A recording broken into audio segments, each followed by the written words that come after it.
ఇప్పుడే జీ5 app download చేయండి. చూడండి మీ ఫేవరెట్ టీవీ షోస్ ఎప్పుడైనా ఎక్కడైనా. టియారా, నీ గురించి చెప్పు.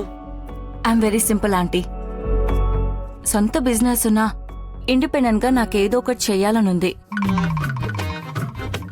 ఫ్రమ్ ద స్క్రాచ్, నాన్న సహాయం లేకుండా నా ఓన్ బ్రాండ్ ని క్రియేట్ చేయాలి. Wow, that's great. కష్టం అవుతుందేమో. కొంచెం కష్టమే, బట్ ఐ కెన్ మేనేజ్.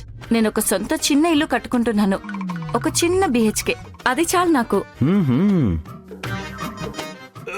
ఏంటమ్మా, మా రామ్ చెప్పినట్టే చెప్తున్నావు కదమ్మా.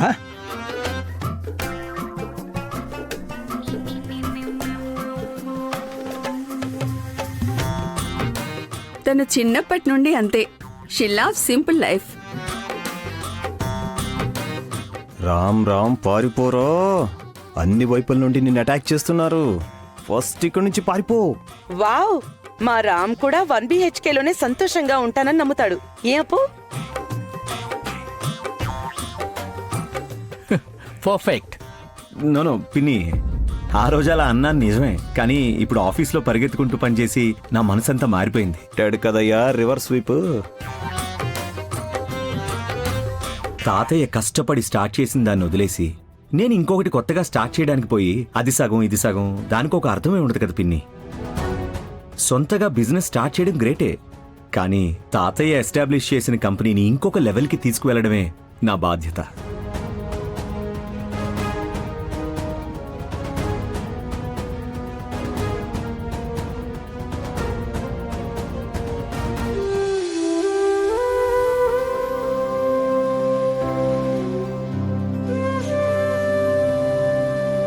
సీతాజీ, ఏమైంది? కాదు, ఆ వస్తున్న స్మెల్ మా ఇంట్లో చేసిన వంటలాగే ఉంది సార్, అందుకే.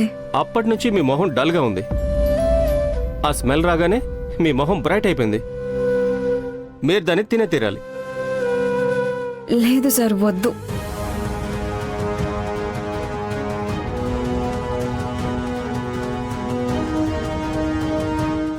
Waiter, yes sir. ఆ టేబుల్ తినడానికి ఇచ్చావు కదా, ఇక్కడ కూడా ఒక ప్లేట్ తీసుకురా. సారీ సార్, దాన్ని తీసుకురాలేము. What you mean? సార్, అది వాళ్ళు పర్సనల్గా చేయించుకున్నారు సార్. నేను కూడా పర్సనల్ గానే అడుగుతున్నాను. I will pay for you. కాదు సార్, అది వాళ్ళు.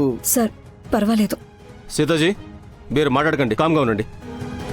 సార్ ఏమైంది సార్? నేను అడిగిన దాన్ని లేదు అంటున్నాడు. వాళ్ళు కస్టమర్సే, మేము కస్టమర్సే. ఆ టేబుల్లో ఏమిచ్చారో ఇక్కడ కూడా అదే ఉండాలి. వాళ్ళు అనుకుంటే హోటల్ మొత్తాన్ని కొనేస్తారు సార్. మీరు కొంటారా? హలో, కస్టమర్స్ దగ్గర ఇలాగైనా మాట్లాడేది? You are talking to your famous lawyer. నేను ఎవరనుకున్నారు? ఆర్పి. ఆర్పి అంటే హైకోర్టే అల్లాడుతుంది.